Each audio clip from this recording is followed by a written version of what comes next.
Oh les amis, je suis trop contente. Clem est en train de réinstaller les portes de la cuisine. Donc on n'avait pas vu le rendu depuis qu'on avait fait le coffrage en placo tout ici. Donc là c'est la première fois qu'on voit le résultat. Ça a l'air plutôt canon, mais on a encore la porte de placard à faire. Donc on va vous montrer tout ça. Oui, enfin vous avez compris, pas porte de placard, porte de frigo, bon voilà.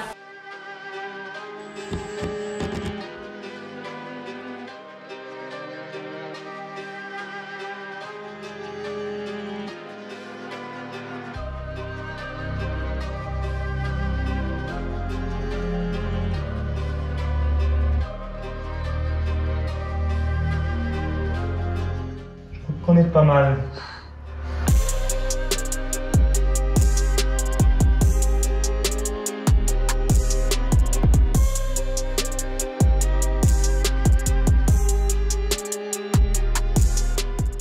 De mon côté, je m'occupe en parallèle de tout ce que vous pouvez voir de mettre toute l'électricité en marche. C'est-à-dire que je mets les spots, je mets les éclairages, je mets les prises, je vais commencer à installer les bandeaux LED, etc. etc. J'avais pas filmé jusqu'ici, mais maintenant je vais vous montrer comment je fais. Et vous aviez été nombreux à me poser la question de comment j'allais faire au niveau électrique. Il y a longtemps, hein, dans les premières vidéos, on va dire, quand on tirait les gaines électriques et que je vous expliquais qu'on allait tout mettre en connecté. Eh bien, ça va être le bon moment.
Bon, du coup, vous l'avez vu, l'électricité a vraiment bien avancé. En vrai, il reste surtout le bureau parce que vu que Mélissa est en train d'y faire la peinture, bah, je peux pas encore mettre les prises, ni l'éclairage, tout ça. Donc, niveau électrique, tout s'est super bien passé à 2 exceptions près. Première exception, cette suspension qu'on a achetée. En fait, il y a 2 ampoules qui marchent et 2 qui marchent pas. Enfin, c'est le câble qui marche pas, donc faut tout je redémonte pour regarder d'où vient le problème. Et aussi, un petit problème de la suspension, c'est qu'il n'y a pas de cache au bout. Donc, c'est un peu beaucoup moche. On a fouillé tous les cartons, il n'y a pas du tout de cache, donc soit il n'était pas fourni, soit on l'a perdu. Et deuxième exception où je me suis fait clairement avoir, c'est que dans le décroché ici, en fait le transfo de mon bandeau LED ne passe pas en hauteur. En fait, vu qu'il y a un tout petit espace, j'avais déjà prévu, la prise est déjà en place parce que je me suis dit j'arriverai pas à mettre la prise sinon une fois que tout sera fini.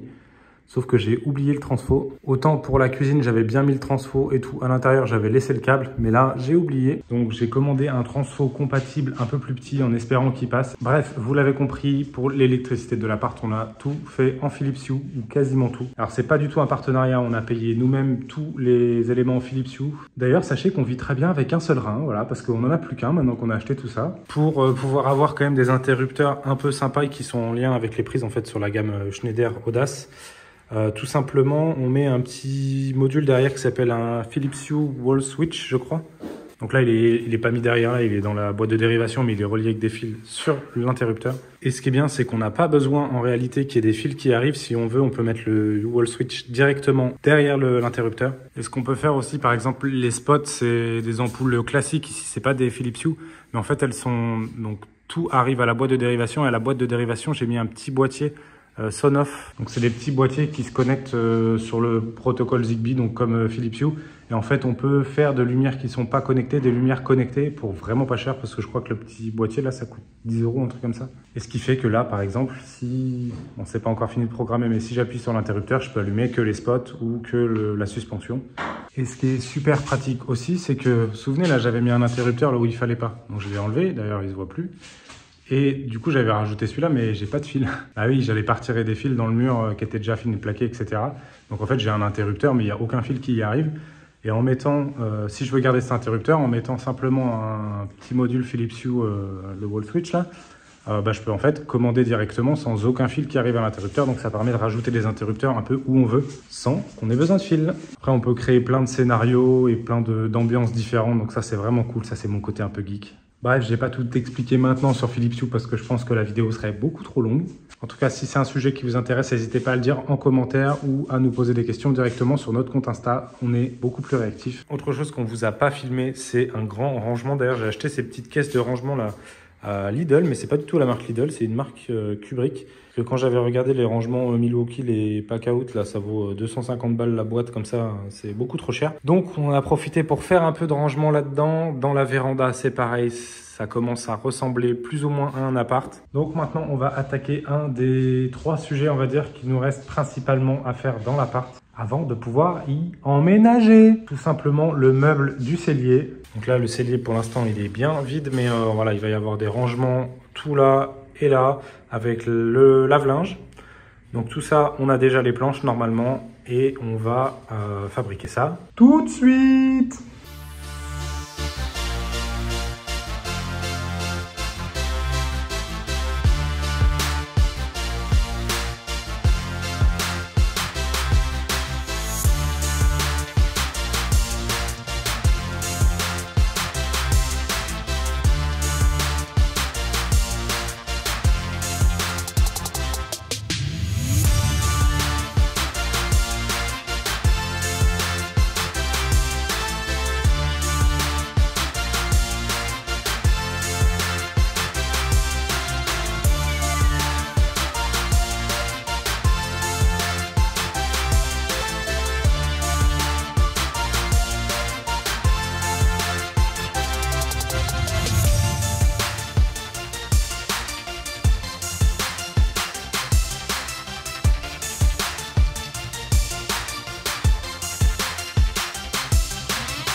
Bon, maintenant que j'ai positionné ça, je me dis, cette prise, ça va être plutôt compliqué. Donc, je vais essayer de mettre cette prise juste au-dessus du plan de travail. Je viens de regarder dans mes archives de photos, j'essaye de vous l'afficher à l'écran.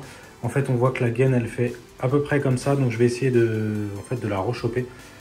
Pour la mettre ici, j'ai l'impression que j'ai assez de mou pour monter jusque là. Donc, on va croiser les doigts. Et en parlant de prise, évidemment, celle-ci, elle tombe dans une tablette qui va être juste là. Donc, ce que je vais faire, c'est que je vais faire la tablette qui va pas aller jusqu'au fond. Et je vais faire un faux fond ici. Parce que j'ai clairement la flemme de déplacer cette prise. Bon voilà quoi, ça avance pas vite, mais je prends le temps de bien faire les choses pour être sûr d'être vraiment pile poil. Et normalement, si le premier caisson comme ça est bien fait, le reste des étagères, ça devrait aller beaucoup plus vite. Bon allez, go déplacer la prise.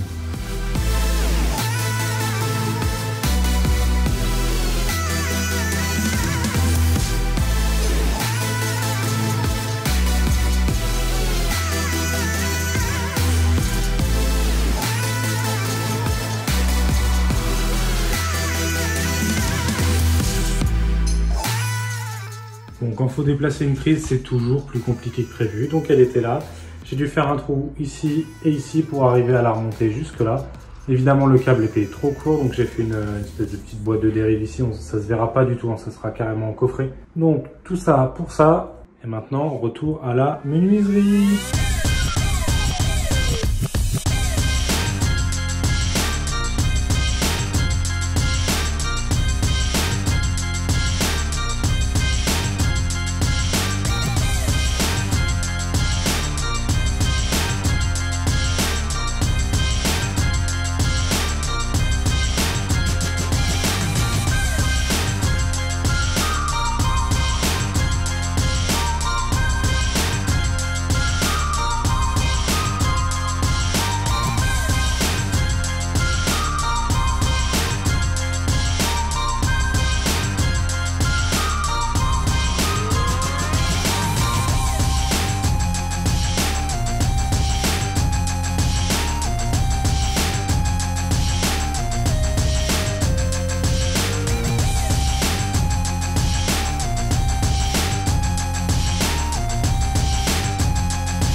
Ça y est, le meuble du cellier est terminé. J'ai un peu galéré quand même sur 2-3 trucs, mais bon, c'est pas grave. Le rendu est vraiment top. Donc ici, ça va être full rangement, beaucoup conserve, tout ça. Donc j'ai mis des petits renforts hein, quand même dans les étagères parce qu'il y a une portée d'1,40 m, même si les planches font, je crois que 2,5 cm d'épaisseur.